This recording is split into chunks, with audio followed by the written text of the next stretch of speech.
আল্লামা সাঈদী বলেছিল, কোরআনে হাত দিও না, ইসলামে হাত দিও না, ধর্মে হাত দিও না। এমন সময় আসবে পালানোর জন্য ইঁদুরের গর্তও খুঁজে পাবা না। শিক্ষামন্ত্রী ওই যে নাহিদ, এ ছিল এক নাস্তিকের বাচ্চা নাস্তিক।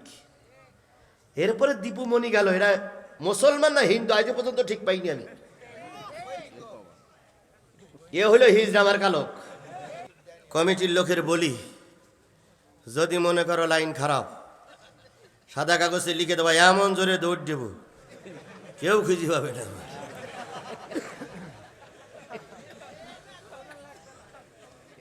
তবু আমাকে কথা বলতে দিতেই হবে। 1 ঘন্টা আল্লামা সাঈদীর বক্তব্য, 1 ঘন্টা। বাঘের মতন বাঁচতে চাই, লক্ষ বছর পাতি শিয়ালের মতন বেঁচে কোনো দাম না।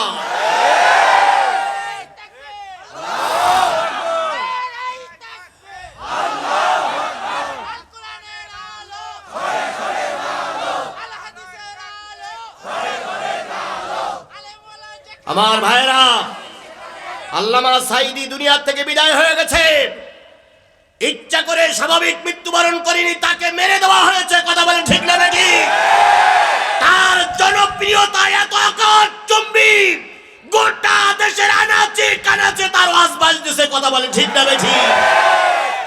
একজন মন্ত্রী মরি দেখুক আল্লামা সাঈদীর জানাজায় দেখি, দেখেন যারা গিয়েছিলেন তারাই বুঝতেছেন আল্লামা সাঈদীর আকাশচুম্বী জনপ্রিয়তা ছিল। আমাদের দেশের অনেক লোক মরার পরে জানাজা হয়নি, জানাজা হয়নি। আর যদি স্বাভাবিক অবস্থা ফিরে আসে, হয়তো অনেক নেতার কবর এদেশে দিতে দেওয়া হবে না।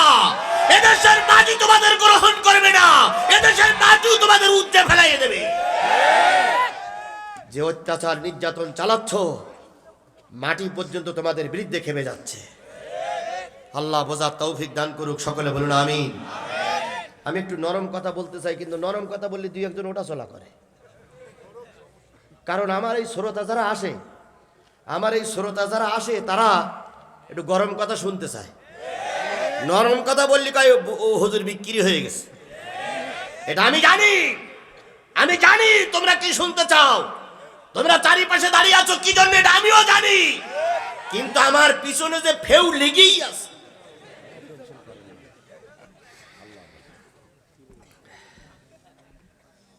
আল্লাহ শেষ পর্যন্ত কবুল করুক।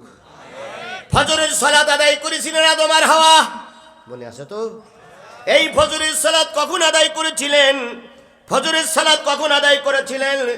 আদম আর হাওয়াকে দুনিয়ায় নামায় দেওয়া হলো। দীর্ঘদিন আদম আর হাওয়া দুনিয়ায় থাকলেন। এরপরে 2 জন কাঁদতে শুরু করলেন, আল্লাহ এক করে দাও। 2 জন এক হয়ে গেল। 2 জন এক হয়ে উপস্থিত হলো কোন ময়দানে? আরাফাতের ময়দানে। আরাফাতের ময়দানে ওই জাবালে রহমতের উপর একটা খুঁটি আছে, এরকম সোজা হয়ে দাঁড়িয়ে আছে। ওই খুঁটির গোড়ায় 2 জন এসে বসেছিলেন। ওই খুঁটির গোড়ায় যেহেতু কোনো হাজি জাবালে রহমতের পাশে ওই খুঁটির গোড়ায় যে 2 রাকাত নামাজ পড়ে দোয়া করে, আল্লাহ রব্বুল আলামিন তাদের দোয়া ফিরায় দেয় না। আমি গুনাহগার। 2016 সালে, 15 সালের শেষে কি 16 সালে আমাকে হজ করার তৌফিক আল্লাহ পাক দান করেছিলেন।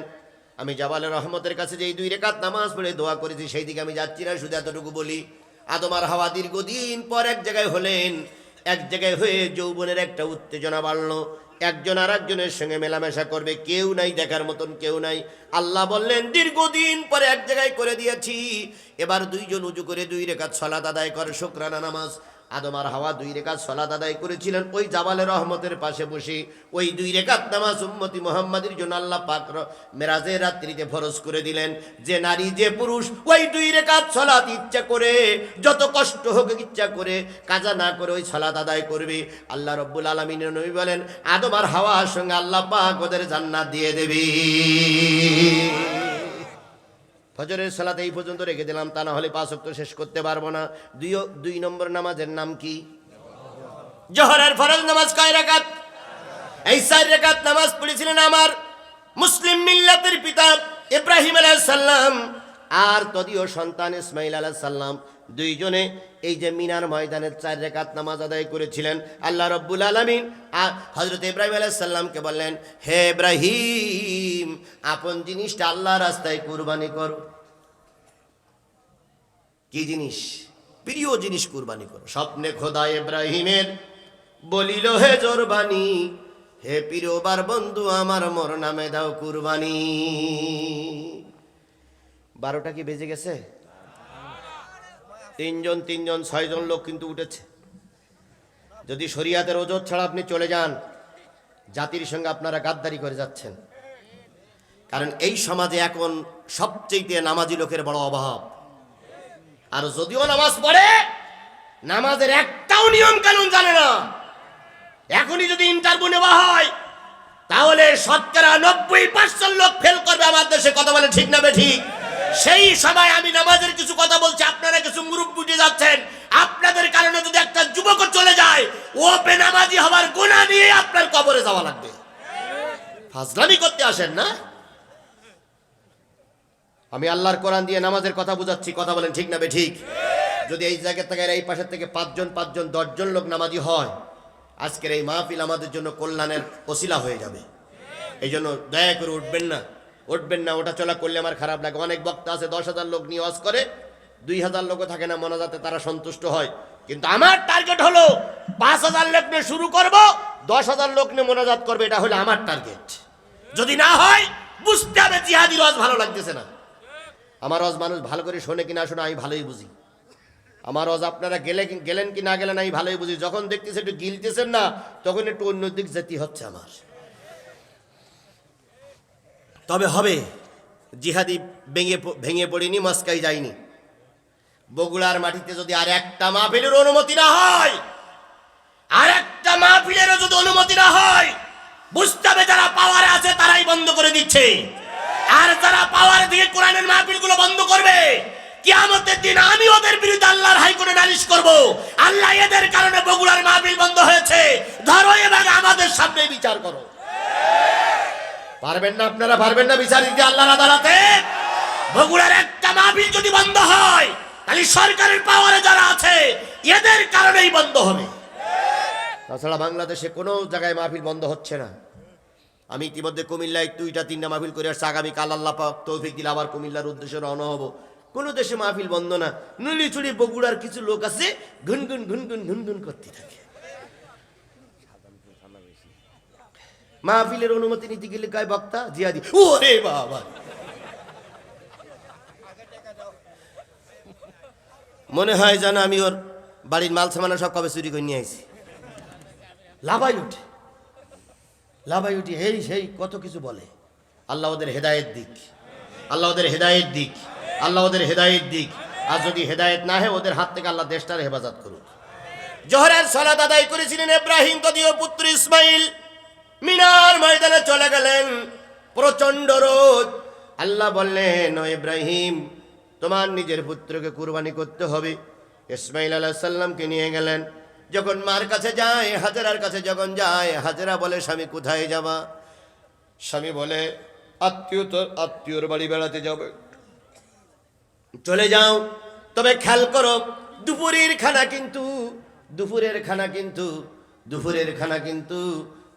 খানা কিন্তু ছেলে আর তুমি বাড়ি না আসলে খাবো না। মাথায় চিরুনি দিল, গায়ে সুন্দর জামা পরাই দিল। ইব্রাহিম আর ইসমাইল চলছে আত্মীয়ের বাড়ি বেড়াতে। কিছু দূর যাওয়ার পরে শয়তান ধোকা দেয়, ইসমাইল কই যাও? কই আব্বার সঙ্গে বেড়াতে যাচ্ছি। কই জানো তোমার আব্বার মতলব? কই কি? কই তোমাকে নিয়ে যাচ্ছে, তোমাকে নিয়ে কতল করবে। শয়তান যখন এই ধোকা দিল, ইসমাইল আলাইহিস সালাম ছোট ছিলেন, তিনি বললেন, ও আল্লাহর বান্দা, ও প্রতীক, তুমি কি কখনো দেখেছো বাপ তার সন্তানের গলায় ছুরি দেয়? এটা কি কখনো শুনেছো না দেখেছো? কই দেখিনি, কিন্তু আজকে ইতিহাস সৃষ্টি হবে। ইসমাইল যখন নাড়াচাড়া করে, ইব্রাহিম পিছন দিকে কয়, বাগান কি খবর? কয় আব্বা, ওই যে লোকটা যাচ্ছে, ওই লোকটা ধোকা দিচ্ছে, বলতেছে নাকি তুমি আমার কুরবানি করবা। ইব্রাহিম আলাইহিস সালামের প্যাকেটের ভিতরে ছিল পাথর। কয় ওর ঘাড়ের পরে পাথর মার।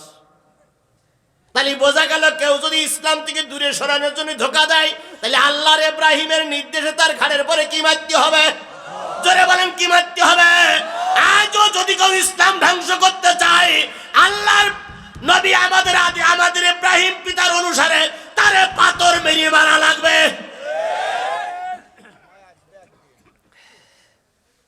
2 পাথর খেয়ে। এর গা তো মার খেলো লজ্জা নেই, জুতোতে মারলু কয় জুতোই নিয়ে আমার কেউ, এত কিছু করে তারপরেও লজ্জা নেই। তবে এমন একটা সময় আসবে যে পুলিশের দোহাই দিয়ে আমাদের জেলে ভরতেছো, ওই পুলিশ তোমাদের কোমরে দড়ি বেঁধে টানবে। আল্লামা সাঈদী বলেছিল, কোরআনে হাত দিও না, ইসলামে হাত দিও না, ধর্মে হাত দিও না। এমন সময় আসবে পালানোর জন্য ইঁদুরের গর্তও খুঁজে পাবা না। শিক্ষামন্ত্রী ওই যে নাহিদ, এ ছিল এক নাস্তিকের বাচ্চা নাস্তিক। এরপরে দীপু মনি গেল, এরা মুসলমান না হিন্দু আজ পর্যন্ত ঠিক পাইনি আমি। এ হলো হিজড়া মার্কা লোক। এও কি বলে ধ্বংস করেছে এই মুসলমানদের শিক্ষার কারিকুলাম। আর এখন যে নাস্তিক আছে, এ হচ্ছে ভারতের ওই কি সংস্থা আছে, রওনা ইসকান, ইসকনের সদস্য। এটা সরকারকে বলি, আমরা আপনার শত্রু নই, এই সমস্ত নাস্তিকদেরকে এখান থেকে নামান, নতুবা এই নাস্তিকের কারণে জনগণ আপনারও একদিন নামাইয়ে ছাড়বে। আল্লামা সাঈদী বলেছিলেন, আমরা আপনার শত্রু নই, আপনার চারিপাশে আছে তারা আপনার বাবার খুনি। রাশেদ খান মেনন, হাসানুল হক ইনু, মতিয়া চৌধুরী, এরাই ছিল বঙ্গবন্ধুর হত্যার সঙ্গে জড়িত। এবার হাসানুল হক ইনু তো খুব বগর বগর করি, এখন আর ক্ষমতা নাই, এখন শুধু বলে পরিকল্পিতভাবে পুলিশের দ্বারা ভোট চুরি করা হয়েছে। আহা আহা, নৌকা নিয়েও তুমি টিকতে পারলে না। আর এখন যদি এই অবস্থা হয়, আর আল্লাহ না করুক, আল্লাহ না করুক, আল্লাহ না করুক, দেশের যদি পরিবর্তন আসে, তোমাদের বিচার এই দেশের জনগণই করবে। আমার ভাইরা, তাহলে ধোকা দিলে কি মারো? পাথর মারো। আবার শয়তান মাইর খেয়ে নির্লজ্জ হয়ে পিছনে এসে লাগলো। কই যাও? কই মিনার ময়দানে। কেন? কই আব্বা নিয়ে যাচ্ছে কোথায় বেড়াতে। কই তুমি তো আসল কথা জানো না, তোমার আব্বার আল্লাহ বলে দিয়েছে তোমারে কুরবানি করতে হবে। আব্বা পিছন দিক ফারাই দেখে, কি অবস্থা বাবা? কয়া বলতেছে তুমি নাকি আমারে কুরবানি করবা। কয় আরো পাথর মার। 2-3 বার পাথর মারলো। জমরায়া খাবা, প্রথম শয়তান মারো, দ্বিতীয় শয়তান মারো, তৃতীয় শয়তান মারো। তৃতীয় শয়তান মারার পরে বাপ বেটা 2জন মিনার ময়দানে হাজির। হযরত ইব্রাহিম আলাইহিস সালাম বলতেছে, বাজান রে, আসল কথা শোন, আল্লাহর নির্দেশ হয়েছে তোরে কুরবানি করতে হবে, তোর মতামত জানতে চাই যেহেতু তোর বয়স হয়েছে। ইব্রাহিম আলাইহিস সালাম বললেন, বাজান, আল্লাহর কাছ থেকে যারা আদিষ্ট হয়েছেন সেটাই আপনি করুন, আমি আপনাদের রাজি আছি। 2 বাপ বেটায় কুরবানির জন্য তৈরি হয়ে গেল।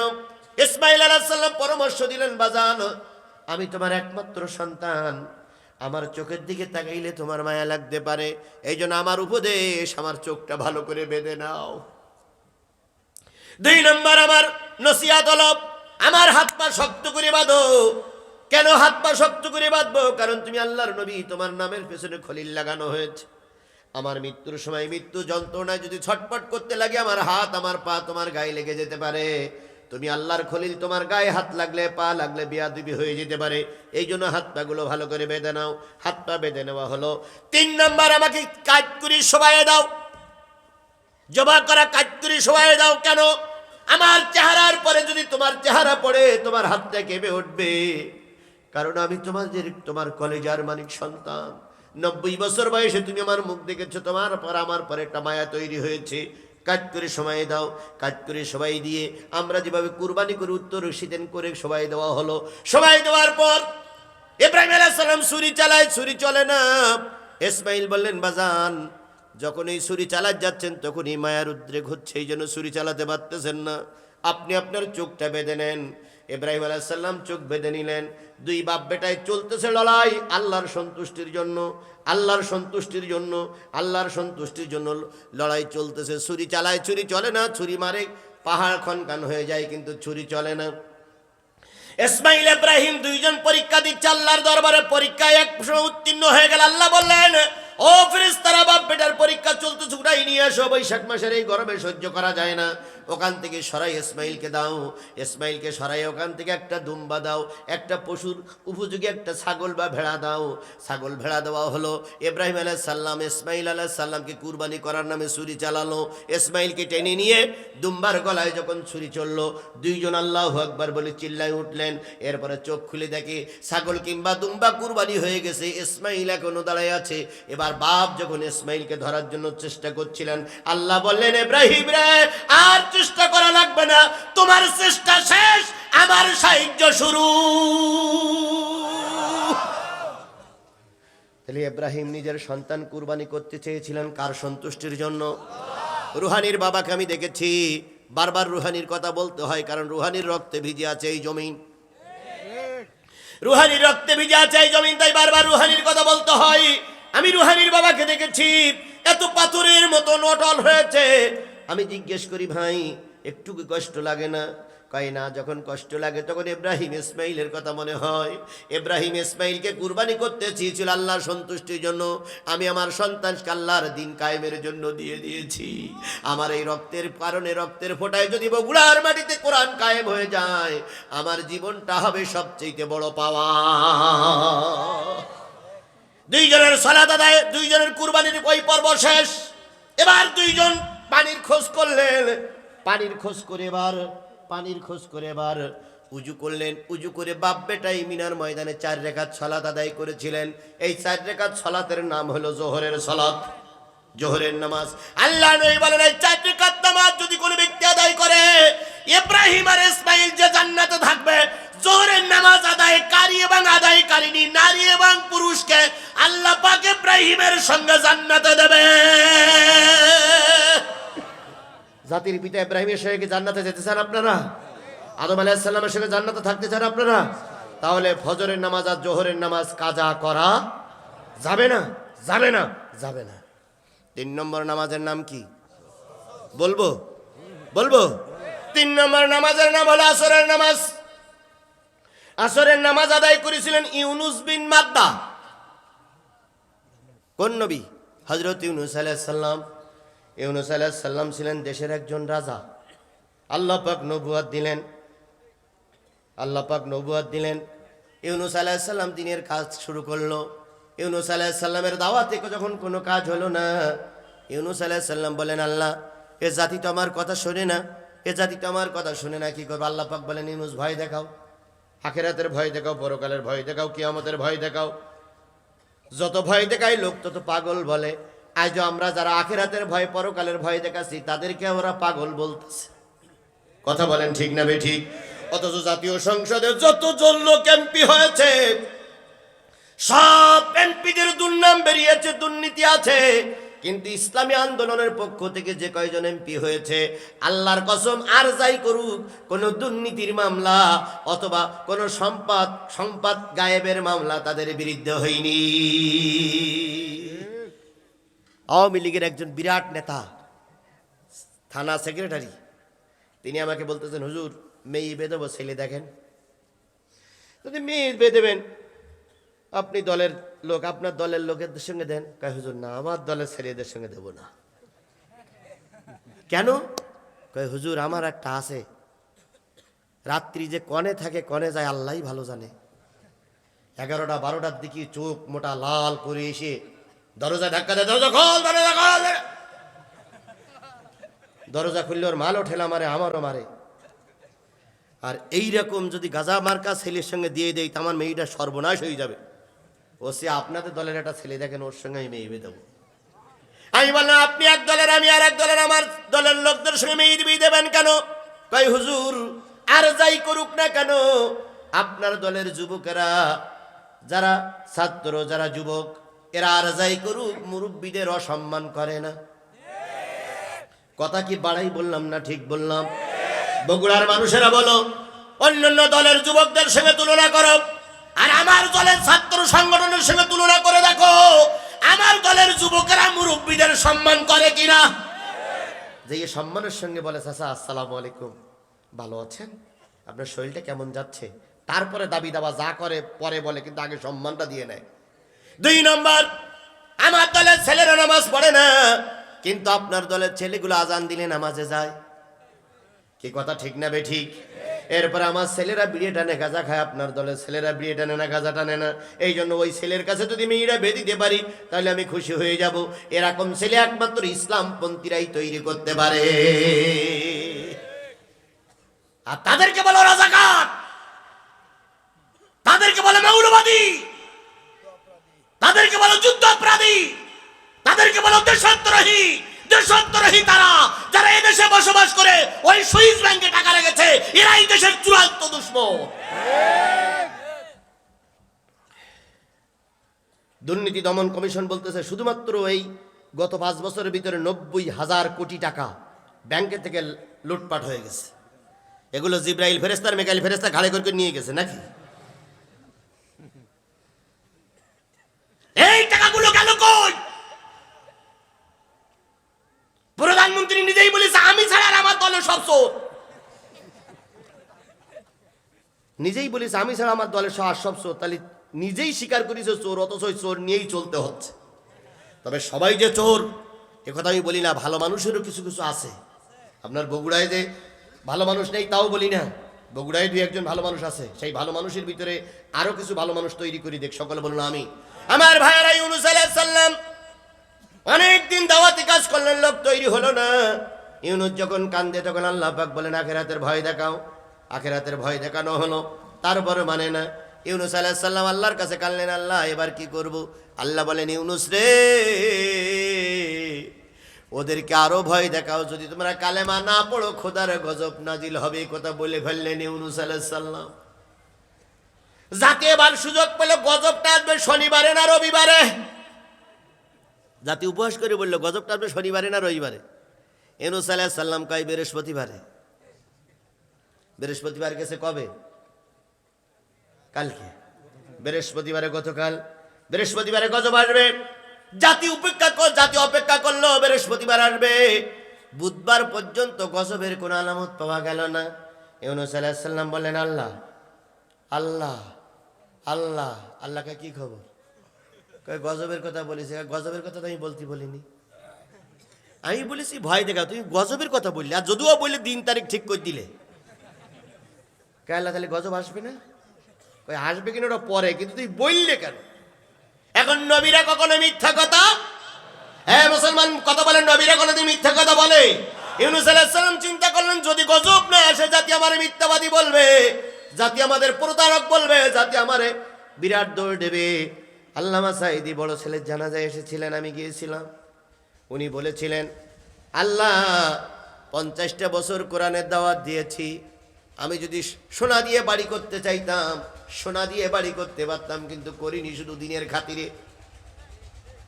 এবার উনি বলেছিলেন আমার জাতি তোমরা দোয়া করো, আমি যুদ্ধ অপরাধের মামলা নিয়ে মরতে চাই না, আমি কি বলে জেনার মামলা নিয়ে মরতে চাই না, আমি একজন কোরআনের খাদেম হিসেবে মরতে চাই। তার মানে ভালো লোক যারা তারা কখনো অপবাদ নিয়ে মরতে চায় না। ইউনূস আলাইহিস সালাম করে আল্লাহ অপবাদ নিয়ে আমি মরতে চাই না, দয়া করে তুমি ফয়সালা করে দাও। বুধবার রাত পর্যন্ত যখন কোনো ফয়সালা আসলো না, বৃহস্পতিবারের মাঝরাত্রি, বুধবার এখনো শেষ হয়নি, সকাল হওয়ার আগেই 2টা ছেলে নিজের স্ত্রীকে নিয়ে দেশ ছেড়ে চলে যাচ্ছে। কারণ সকালবেলা উঠে দেখবে গজব আসি নাই, লোক আমারে পাগল বলবে, মিথ্যাবাদী বলবে। 2 জন চলতে আছে, 2 ছেলেরে ঘাড়ে করে নিয়ে, কাঁধে করে নিয়ে স্বামী স্ত্রী মাইলের পর মাইল চলতে আছে। ইরাকের বিরাট একটা জঙ্গলে যে সকাল হয়ে গেল, বেলা উদয় হয়ে গেল। এরপরে বিরাট একটা কাপড় টানালেন, কাপড়ের ভিতরে সন্তান দুটোরে শোয়াই রেখে স্বামী স্ত্রী 2 জন চিন্তা করতেছে নিজ দেশ থেকে চলে এসেছি, এখন তো খাওয়ার প্রয়োজন, ঘরে কিছু আটা আছে কিন্তু পানিও নাই, কাঠও নাই, চুলা জ্বালানোর ব্যবস্থা নাই, কি করা যায়? সন্তান দুটোরে ঘুমাম পড়াই রেখে ইউনূস আলাইহিস সালাম আর ইউনূস আলাইহিস সালামের স্ত্রী একজন চলে গেলেন পানির সন্ধানে, আর একজন চলে গেলেন কাঠের সন্ধানে। হযরত ইউনূস আলাইহিস সালাম গেলেন কাঠ আনার জন্য, আর ইউনূস আলাইহিস সালামের স্ত্রী গেলেন পানি আনার জন্য। দাজলা নদীর কিনারায় হযরত ইউনূস আলাইহিস সালামের স্ত্রী পানি নেবার জন্য দাঁড়িয়ে আছে। কত রকমের ঢেউ, কত রকমের মাছের নড়াচড়া দেখতেছিল। হঠাৎ করে দেখে নদীর বুক চুরে একটা জাহাজ আসতেছে। ওই জাহাজের ভিতরে ছিল একটা দুষ্টু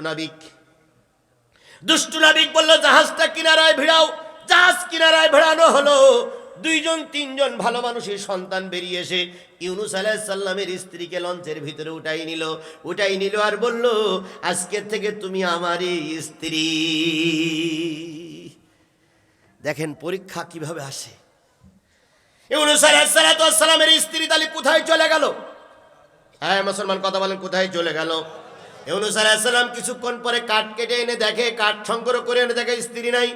নদীর কিনারায় খুঁজতে দিয়ে দেখে কলস পড়ে আছে, কিন্তু স্ত্রী নাই। হায়রে বিপদ! কলসে করে পানি নিয়ে আসলো। কলসে করে পানি নিয়ে এসে রুটি বানালো। দুই সন্তানকে ডেকে বলল, বাজানেরা রুটি খেয়ে নাও। সন্তান দুটো বাবার গলা জড়াই ধরে বলতেছে, আম্মু কই, আম্মু কই, আম্মু কই।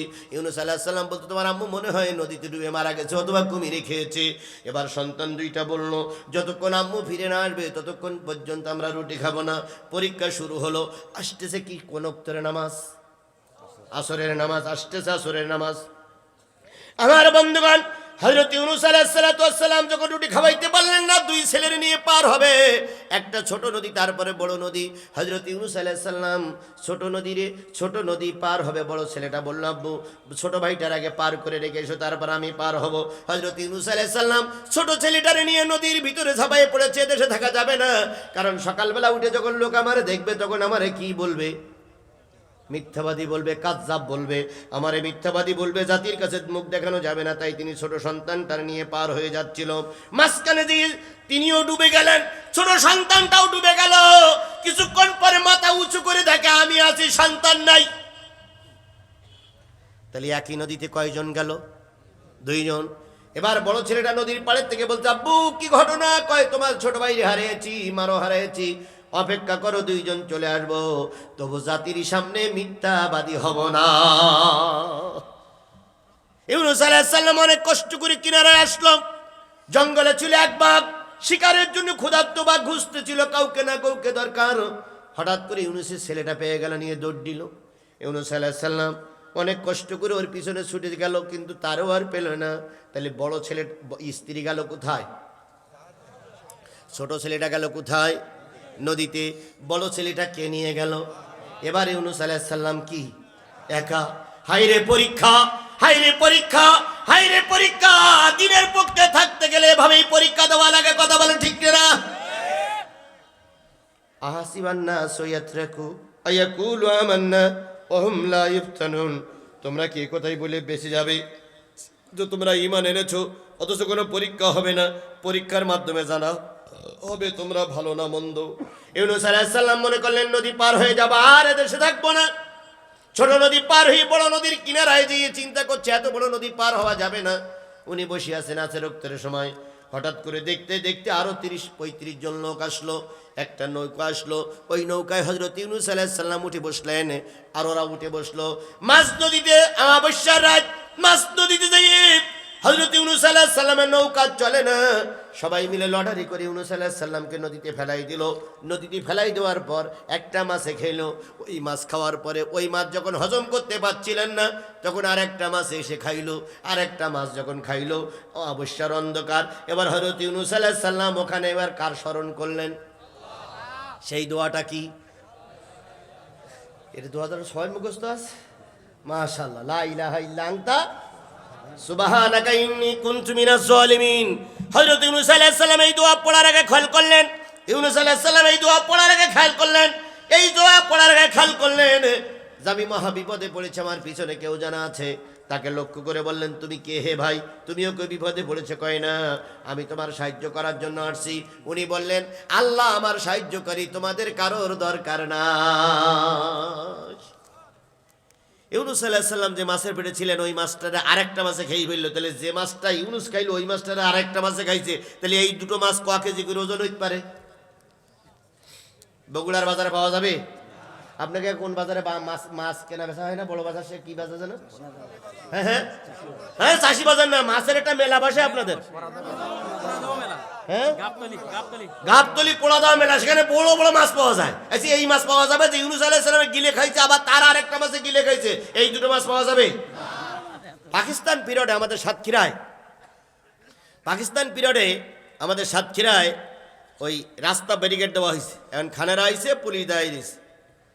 তো খানেরা বলতেছে, ইয়া কোন হয়? তো পুলিশ বলছে স্যার পাথর হয়। কয় এখানে পাথর দিয়ে রাখছো কেন? কয় স্যার আপনাদের বন্ধ করবে। তখন যার সেই পাথর তোলো, তখন একজন বলছে স্যার উনি বড় ওসি, ইনি সেকেন্ড ওসি, ইনি থার্ড ওসি। তা খান বলতেছে সবচেয়ে বড় ওসি, পাথরটা ওই বড় পাথরটা ওর ঘাড়ে দাও, আজ সেকেন্ড ওসি ওর ঘাড়ে দাও। ইতিমধ্যে এক হিন্দু আইছে, हिंदू अशर बोले तुमका नाम क्या है? कैसा मेरा नाम अब्दुल्ला है। कलेमा जानता हो? कैसा जानते हो? कै पढ़ने चाहिए? कै ला इलाहा इल्ला अंता सुबहानका इन्नी कुन्तु मिनज जालिमीन। खान बोलते ये तो दुआ यूनुस। कै স্যার दुआ यूनुस तो कै तो বিপদের সময় পড়তে হয়। कै আমি তো বিপদে পড়ে গেছি স্যার, আপনার নাম ধরেছেন, এটা বিপদ নয়। আল্লাহ আমাদের বোঝার তৌফিক দিক। ইউনুস আলাইহিস সালাম দোয়া ইউনুস পড়তে শুরু করলেন। ওই মাছটা 40 দিন রাখলো। 40 দিন পর মাছটা হজম করতে না পেরে এক সময় বমি করে উঠাই দিল।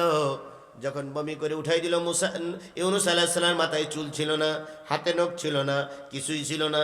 ইউনুস আলাইহিস সালাম ওইখানে যখন পড়লেন, আল্লাহ পাক আল্লাহ পাক জান্নাত থেকে একটা লাউয়ের বীজ দিয়ে দিলেন। লাউ গাছের বীজটা পুঁতে দেওয়া হলো, লাউ গাছ হলো, ছায়াদান করলো, লাউ ফল খাইলেন। ইউনুস আলাইহিস সালাম একটু সুস্থ হয়ে ওখানেই 4 রাকাত নামাজ পড়েছিলেন। সেই 4 রাকাতের নামাজের নাম হলো আসরের নামাজ। এই আসরের নামাজ যারা পড়বে আল্লাহ পাক ইউনুস আলাইহিস সালামের সঙ্গে জান্নাতে দিয়ে দেবে। এবার ইউনুস আসরের নামাজ পড়ার আগে হারাইলেন কারে কারে? স্ত্রী, দেশ, স্ত্রী, 2 ছেলে। আবার এই আসরের সালাতের পর কিছুদিনের ভিতরেই দারুণ একটা ঘটনা, কিছুদিনের ভিতরেই আল্লাহ পাক সবাইকে এক জায়গায় করে দিয়েছেন। সুবহানাল্লাহ বলবেন না? ওই এক জায়গায় করে আমিও দিয়ে যেতে চাই। একজন আল্লাহর জবরদস্ত নবী কিসের নামাজ আদায় করলেন? এই মুসলমান আমাদের খেয়াল করেন, কিসের নামাজ আদায় করলেন? আসরের সালাত আদায় করলেন। আসরের সালাত আদায় করার পর ওই লাউ গাছের পাতা দিয়ে ইজ্জত ঢেকলেন। ইজ্জত ঢেকে ওই পানি দিয়ে উজু করে আসরের সালাত আদায় করেন। আর ওই লাউ ফল খায়। এভাবে খেয়ে খেয়ে দিন যায়, মাস যায়, বছর গড়িয়ে যেতে লাগলো। হযরত ইউনূস আলাইহিস সালাম বারবার দোয়া করে, আল্লাহ আমার দেশের অবস্থা কি?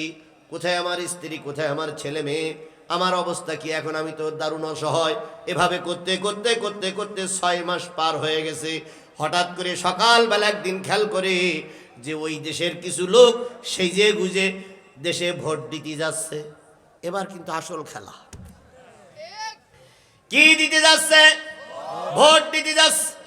ও দেশের ভোট শুরু হয়েছে। ইউনূস আলাইহিস সালাম কয়, ভাই এই যে ভাই, এই যে ভাই, কই যান আপনারা?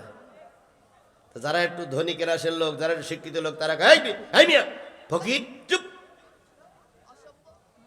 চুপ কর, দেশে নির্বাচন হচ্ছে, তোর কি? আজ আমাদের কি এই কথাই বলা হচ্ছে, আমার দেশের নির্বাচন যেভাবে হোক, আমরা যে স্বাধীন করেছি আমরাই বসবো, অন্যদের কি? আবার স্পিকার না একজন ওই যে আপনার নারায়ণগঞ্জের নেতা শামীম ওসমান বলতেছে, এবার আমরা রাজাকার মুক্ত সংসদ করেছি। এবার নাকি সংসদে সব মুক্তিযুদ্ধের শক্তি গেছে, এবার আর রাজাকার নেই। যাবেই তো, আপনারাই খেলোয়াড়, আপনারাই রেফারি, আপনাদের হাতে পুরস্কার, আপনারাই সব। আমরা মনে করেছিলাম বগুড়ার মানুষ আর রংপুরের মানুষ এবার একটু খেলবো, কিন্তু ওই রংপুরের মানুষই খেললো, বগুড়ার মানুষের নামটি দেওয়া হইল না। আবার আপনারা বলেন খেলা ভালো হয়েছে, হবেই তো, আপনারা একা একা খেলিছেন, খেলা ভালো হবে স্যার। যদি বলেন হুজুর এই কথাগুলো আপনাদের বলার দরকার কি, আপনারা তো বিপদ আছেন। আমরা বিপদ আছি এটা আমি জানি, তারপরে বলি। ঘরে আগুন লেগেছে, ঘরে আগুন লেগেছে, দোলনায় একটা ছোট্ট ছেলে দোল খাচ্ছে, আগুন লেগেছে। এখন বাপ মা ভাই বোন সব বাইরে বসে দেখতেছে ঘরে আগুন লেগেছে। এখন দোলনায় যে ছেলেটা আছে, ওই ছেলেটার বাঁচানোর দায়িত্ব বাইরের লোকদের আছে না নাই? এখন আমরা সবাই বাঁচানোর জন্য চেষ্টা করছি। ছেলে দোলনায় লাফাচ্চার করছে, মরি আমি মরবো, তোমার কি? তুমি আমার ঠান্ডুরি টানতে চাও কেন? বলেন ও কি ভালো পথে আছে না খারাপ পথে আছে? দেশ ধ্বংস হয়ে যাচ্ছে। আমার দেশের শিক্ষানীতি বলতে সব শেষ। আজকে যদি শরীফ থেকে শরীফা হয়ে যায়, শরীফ থেকে যদি শরীফা হয়ে যায়, তাহলে এরা ধর্ষণ করবে, সমকামিতা বাড়াবে, সমমৈথুন করবে, এদেশে একটা আইনে পরিণত হবে। কথা বলেন ঠিক না বেঠিক? এইটা আমার সন্তানদের হতে দেব না। তাই আমরা চিল্লাই, তাই আমরা মামলা খাই, তাই আমরা ময়দানে কথা বলি, কারণ আমাদের ধ্বংসের দিকে চলে যাচ্ছে। কথা বলেন ঠিক না বেঠিক? এখন কিছু লোক বলতে পারেন, হুজুর ওয়াজের মাহফিলে কেন? ওয়াজের মাহফিলে যদি না বলে, কালকে যদি ওই চার মাথায় যদি জিহাদি সমাবেশ ডাকা হয়, ওরা জীবনে অনুমতি দেবে? যদি জীবনে অনুমতি দেবে? আর যদি অনুমতি দেয়, তাহলে এইরকম কথা বললে হয় গুলি করে মারবে, আর নয় ঘরে ঢুকলে মামলা দেবে।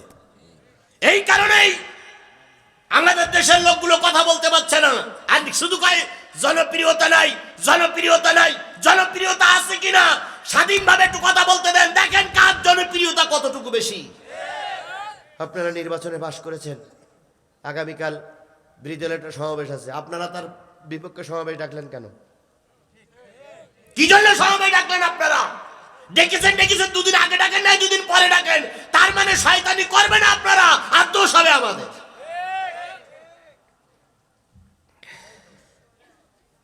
হযরত ইউনূস আলাইহিস সালাম লোকদের কাছে জিজ্ঞেস করে, কই যাও? কই দেশে ভোট দিতে যাচ্ছি। তো কেমন ভোট হবে? কই কেমন হবে তা তুমি মৌলবী, তোমার জানার দরকার কি? চুপ। তো মৌলবী চুপ করে গেছে। আর এক দল আসতেছে, তারা শিক্ষিত মানুষ, কই যাও? কয় দেশে রাষ্ট্রপতি নির্বাচন হবে তাই যাচ্ছে। তা তোমার কি দরকার? আমি একটু জানতে চাই। চুপ। সবাই চুপ করে গেল। শেষে আসতেছে একদল ফকির, যারা নির্বাচনে দাঁড়ায় গেছে। এবারও ফকির নির্বাচন করিস, মাহিয়া মাহি টেরাক। হ্যাঁ, মাহিয়া মাহি টেরাক। ওদিক সেই ধর্ষণকারী ডাক্তার মুরাদ হাসানের ইগল পাখি সব গেছে গা। কথা বলেন ঠিক না বে ঠিক? আর আপনাদের বগুড়ায় আছে একজন, এ শুধু ভোটে দাঁড়াতেই থাকে। এর ভোট না দিলেও ভোটে দাঁড়ায়, ভোট দিলেও ভোটে দাঁড়ায়। আবার মাঝে মাঝে কয় কারচুপি করেছে। এত কারচুপি করে তা দাঁড়াইস কেন?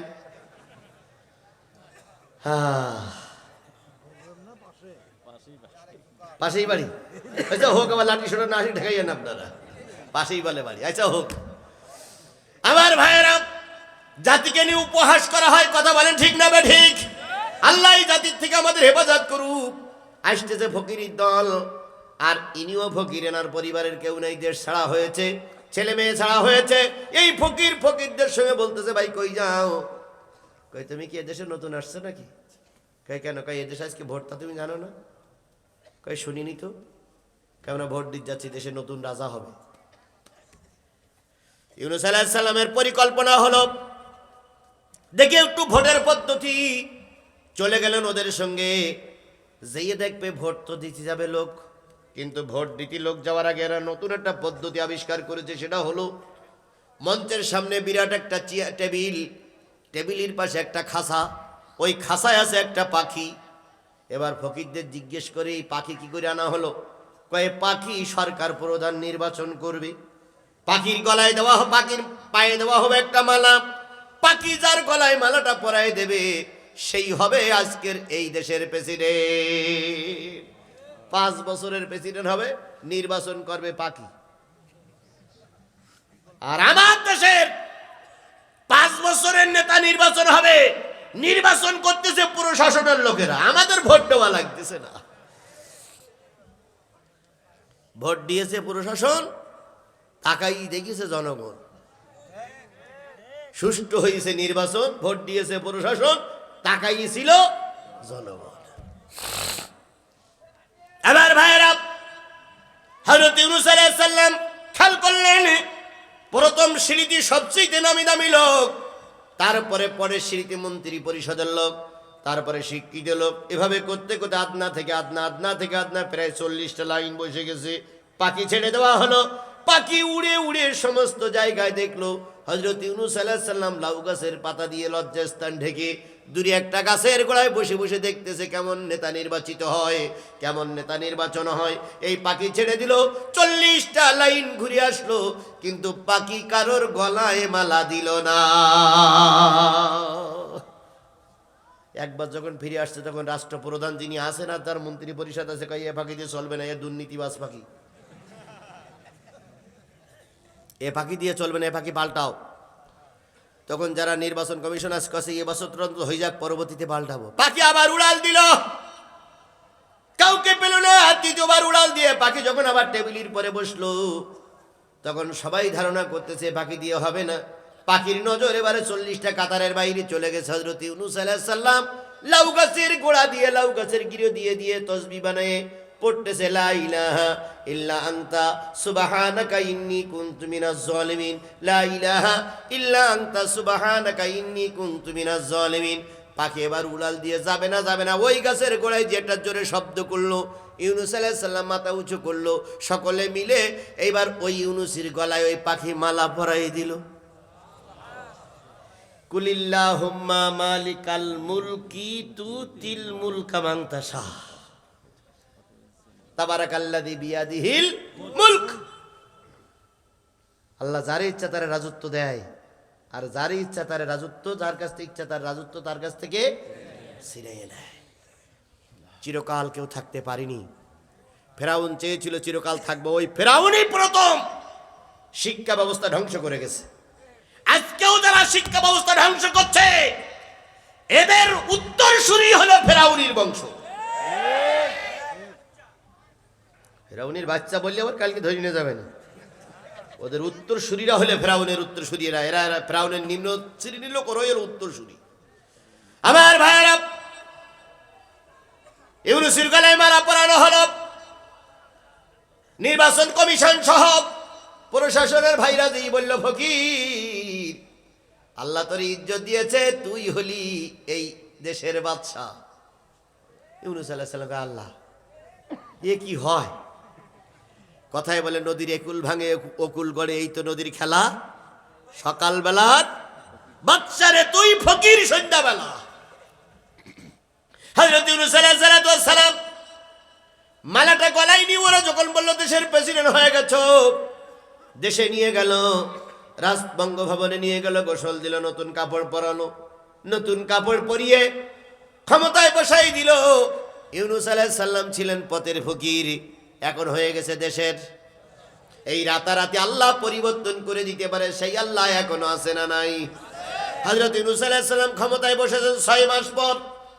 আর ওই দেশের নিয়ম হলো 6 মাস নতুন সরকার আসার পর ওই দেশের যত মানুষ আছে সবাইকে একদিন দাওয়াত করে মেহমানদারি করতে হবে, খাওয়াতে হবে।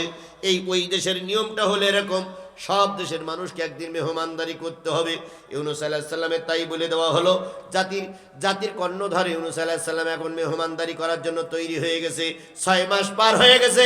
এদিকের ঘটনা হলো, ছোট্ট ছেলেটার নিয়ে ইউনূস আলাইহিস সালাম যখন নদীতে পার হচ্ছিলেন, তখন ওই নদীতে ডুবে যাওয়ার কারণে ওই ইউনূস আলাইহিস সালামের ছোট্ট ছেলেটা একজন জেলে মাছ ধরতেছিলেন, ওই জালের ভিতরে যে আটকা পড়েছে।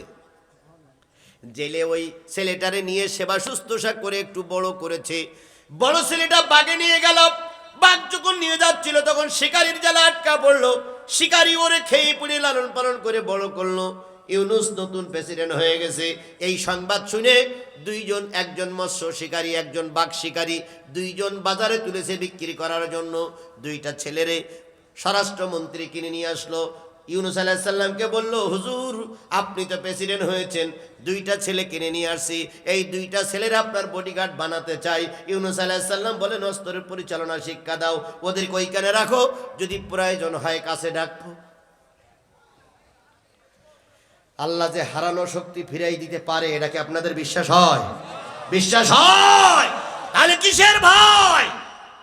আধারে ভয় পেও না, আধারে ভয় পেও না, আলো আছে আড়ালে, জালিমেরা পালিয়ে যাবে তুমি উঠে দাঁড়ালে। হযরত ইউনূস আলাইহিস সালাম দুইটা ছেলের অস্ত্র পরিচালনা শিক্ষা দিচ্ছে। ঠিক 6 মাস পর যে নদীতে তার স্ত্রী হারাই গেছিলেন, ওই জাহাজওয়ালা ব্যবসা করে ওই নদী দিয়েই ফিরতেছে। সুবহানাল্লাহ।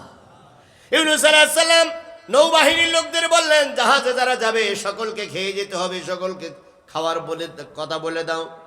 নৌবাহিনীর লোক এসে জাহাজ তল্লাশি করে, কয় চলো খেয়ে যেতে হবে, চলো খেয়ে যেতে হবে। ওই নাবিক চিন্তা করে এখান থেকেই ওই হযরত ইউনূস আলাইহিস সালামের স্ত্রীর সুন্দর নারীরে পেয়েছিলাম, অনেকবার জেনা করার সুযোগ খুঁজেছে কিন্তু তিনি সুযোগ দেন নাই। তিনি বারবার বলেছেন আমার স্বামী নবী, আমি একজন নবী পরিবারের লোক, কিন্তু ধর্মের কথা কখনো চোর ডাকাতি শোনে না। যতই ধর্মের কথা বলা হোক না কেন, চোর ডাকাত তার শোনে না। বাংলাদেশের খুলনায় রেল স্টেশনে এক নারীকে ধর্ষণ করলো পুলিশ। ওই ধর্ষণকারী ছিল একজন হাফেজের মা। যখন তারে ধর্ষণ করলো, ওই হাফেজের মা বারবার পা জোড়ায় ধরেছিল আর বলেছিল, স্যার আমার ছেলে 30 পারার হাফেজ, হাফেজের মাকে আপনি এভাবে করে নষ্ট করতে পারেন না। কিন্তু ধর্মের কথা এরা শোনে না। সারা রাত ভরে 3 জন পুলিশে ধর্ষণ করলো। পরের দিন ওরে ছেড়ে দিল, থানায় মামলা দিল। মামলার এজারে বলল, আমি কালকে রাত্রিতে পুলিশকে বাপ বলেছি, আব্বা বলেছি, ধর্ষণ বন্ধ হয় নাই। আমি একজন হাফেজের মা এটাও বলেছি, তারপরে এরা বন্ধ করি নাই। এ জাতের জাত তখনও ছিল, এ জাতের জাত এখনো আছে। ওই জাহাজের নাবিক অনেক চেষ্টা করেছে মহিলাকে নষ্ট করার জন্য, কিন্তু সুযোগ পাই নাই। সর্বশেষে ওখানে যখন এসে গেছে, জাহাজ যখন আটকানো হলো, দাঁড়াও দাঁড়াও দাঁড়াও, কি হয়েছে? আমার দেশে নতুন রাষ্ট্রপতি হয়েছে, এখন দুপুরবেলা খেয়ে যেতে হবে। জাহাজের যিনি পাইলট, যিনি হেড আছে, তিনি বললেন যে তোমরা সবাই যাও, আমার ক্ষুধা নেই। নৌবাহিনীর লোক বললো, কোনো কথা নাই, চলে যাও। কয় যাব তো, আমার এই জাহাজের উমুক কামরার ভিতরে বিশাল দামি একটা জিনিস আছে। এই দামি জিনিস যদি হারিয়ে যায়, কিয়ামত পর্যন্ত খুঁজলে আমি আর পাবো না। তো আমার এই দামি জিনিসের হেফাজত করবে কে? উনি বললেন, তাহলে আমি আমাদের নতুন রাষ্ট্রপতির কাছে কথা বলি। উনি যে বললেন, স্যার এই ঘটনা, কয় তোমরা যে 2টা সন্তানকে ছেলেরে কিনেছো না বডিগার্ডের জন্য, এই 2টা ছেলেরে ওই দরজার মুখী বডিগার্ড করে রেখে এসো, যেন মাল চুরি না হয়। 2টা ছেলে আসলো, যুদ্ধের পোশাক পরা, সামনে 2 ভাই দাঁড়ায় গেল মায়ের ইজ্জতের হেফাজতের জন্য। সুবহানাল্লাহ বলে। কোথা থেকে আল্লাহ কোথায় নিয়ে আসে, এটা কেবলমাত্র আল্লাহ পারে, আর কেউ পারে না।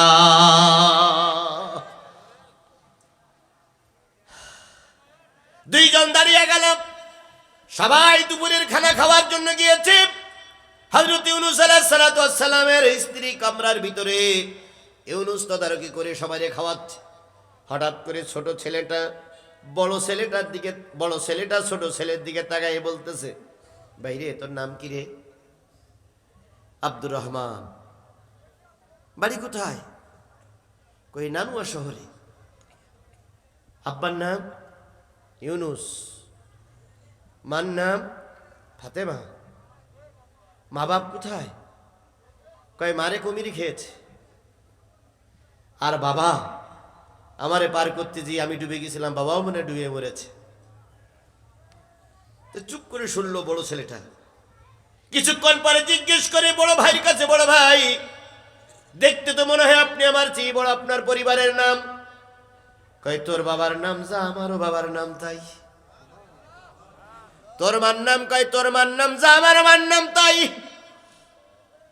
তুমি এখানে আসলে কি করে? কয় আমার বাবা আমার ছোট ভাইকে নিয়ে নদী পার হতে যেয়ে ছোট ভাই নদীতে ডুবে যায়, আর আমি বাবার সঙ্গে পার হো, বাবা বাঘে আমারে ধরে নিয়ে আসে, সেখান থেকে শিকারি নিয়ে আমারে বাজারে বিক্রি করেছে। আমার মাও নাই, বাপও নাই, তুইও যেমন এতিম আমিও এতিম। ঘরের থেকে মা সব শুনতেছে না, খাড়া করে মা ঘরের থেকে বলতেছে, আব্দুর রহমান, আব্দুর রহিম, তোদের মা মরি নাই, তোদের মাই ঘরের ভিতরে আটকা পড়ে আছে।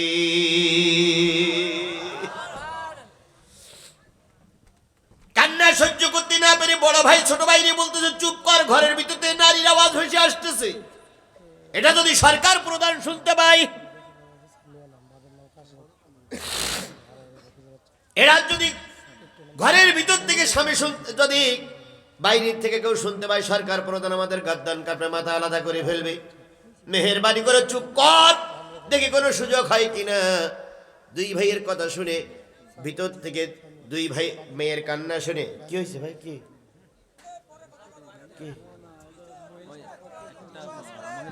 থেকে একটা ছোট বাচ্চা হারিয়ে গেছে। একটু না বলে দেন কোথাও সাইটে ছুটে মেয়ের নাম কি? সামিয়া নাম। হ্যাঁ সামিয়া, বাবার নাম কাশিম। সামিয়ানা সামিয়া খাতুন। সামিয়া খাতুন মহিলা প্যান্ডেল থেকে একটা বাচ্চা হারাই গেছে। আল্লাহু আকবার। তো সামিয়া খাতুন বাবার নাম কি? আবুল কাশেম। বাচ্চাটা যদি এর মধ্যে থাকে ওই মহিলা প্যান্ডেলে পাঠাই দেয়। আর আশেপাশে যদি তুমি থেকে থাকো তোমার মা তোমার খুঁজতেছে, সেখানে যাও। আল্লাহ বোঝার তৌফিক দিক। 12টা বেজে গেছে মনে হয়, ভাব দেখে তাই বুঝতেছে। কখন কখন পাঁচ ওয়াক্ত নামাজই শেষ করবে ইনশাআল্লাহ। আমার ভাইয়েরা, হযরত ইউনূস বিন মাত্তা, ইউনূস আলাইহিস সালাতু ওয়াস সালাম দাওয়াত দিয়েছে, সবাই দাওয়াত খাচ্ছে। এদিকে মা ছেলের পরিচয় হয়ে গেল। কিছুক্ষণ পরে মুয়াক্কেল, কিছুক্ষণ পরে ওই শয়তান দাওয়াত খেয়ে এসে জাহাজ ছেড়ে দেওয়ার নিয়ত করেছে। দুই ভাই চলে গেল। এবার জাহাজের ভিতর থেকে নারী কাঁদতেছে, বাজান রে মারে ফেলায়ে চলে যাস না। কান্নার এক পর্যায়ে নবীর কানে আওয়াজ চলে গেল। নবী বলল, ও নৌবাহিনীর প্রধান অ্যাডমিরাল। কি হয়েছে? কই দুইটা ছেলে রেখে গেছে, এই দুইটা ছেলে এমন মন্ত্র দিয়েছে আমার স্ত্রী আর আমার সঙ্গে যেতে চায় না। ইনসাফপূর্ণ বিচার চাই, ন্যায় বিচার চাই, সঠিক বিচার চাই। নৌবাহিনীর প্রধান বলল, ঠিক আছে চলো দরবারে বিচার। নাবিক চিন্তা করলে, এখানেই তো মেয়েরে পেয়েছিলাম, এই ফাতেমারে পেয়েছিলাম, যদি বিচার দেই হয়তো আমার হাতে কাটে সব যাবে।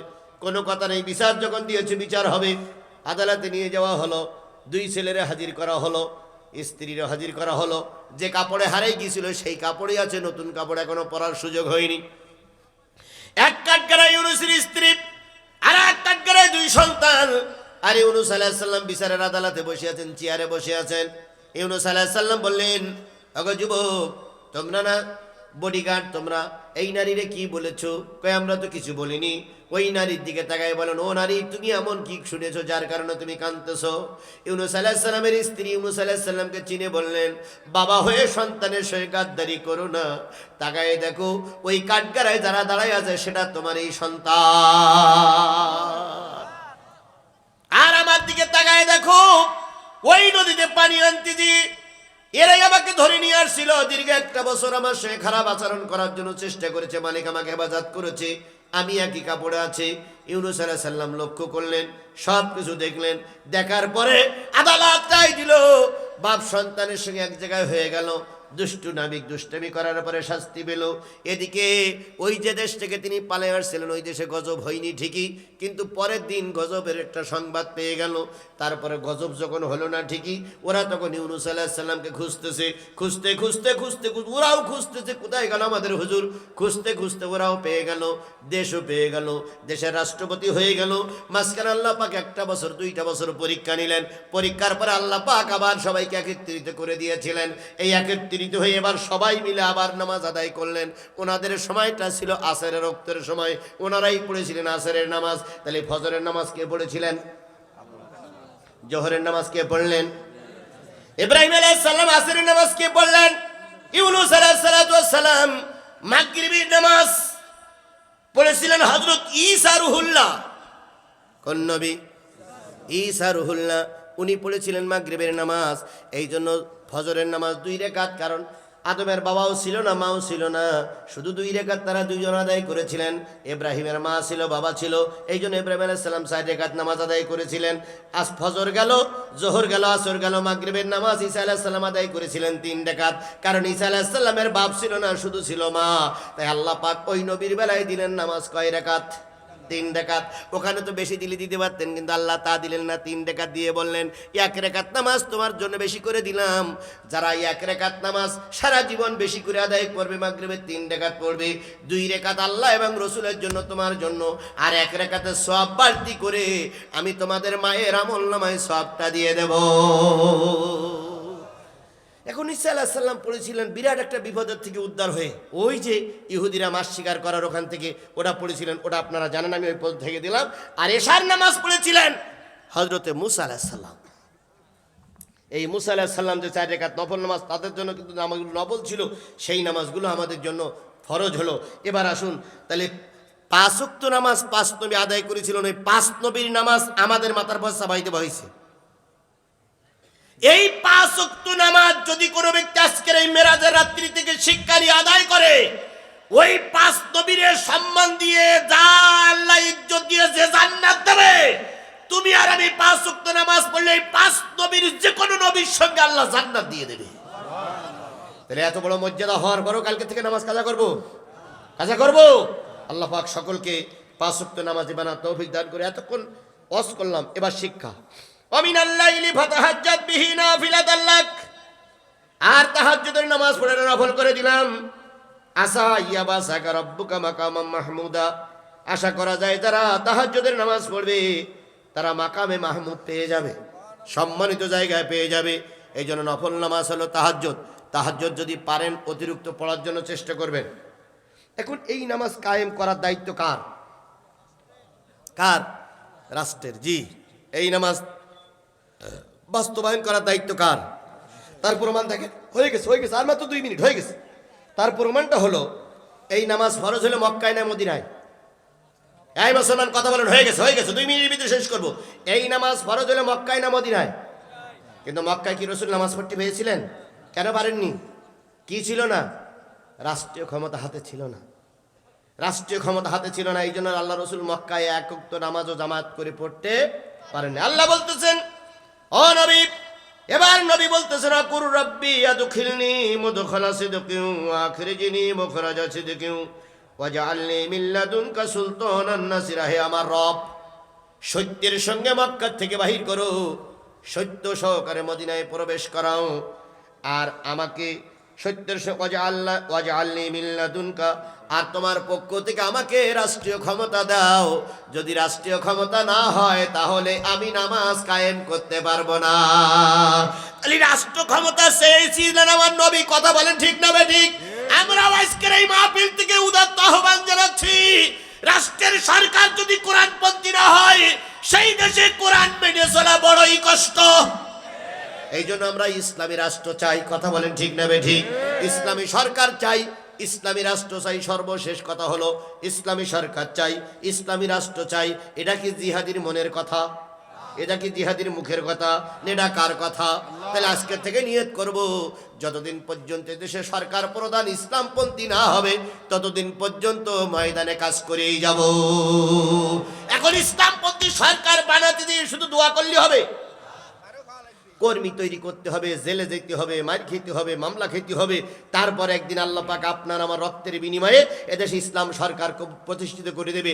আল্লাহ পাক সেই দিন পর্যন্ত আমাদের ময়দানে থেকে কাজ করা তৌফিক দান করুক। এবার ইসলামী সরকার প্রতিষ্ঠার জন্য, কোরআনের রাজ প্রতিষ্ঠার জন্য কারা কারা রাজি আছেন? 2 হাত উঁচু করে আল্লাহরে দেখান। শেষ কথা, একেবারে শেষ কথা।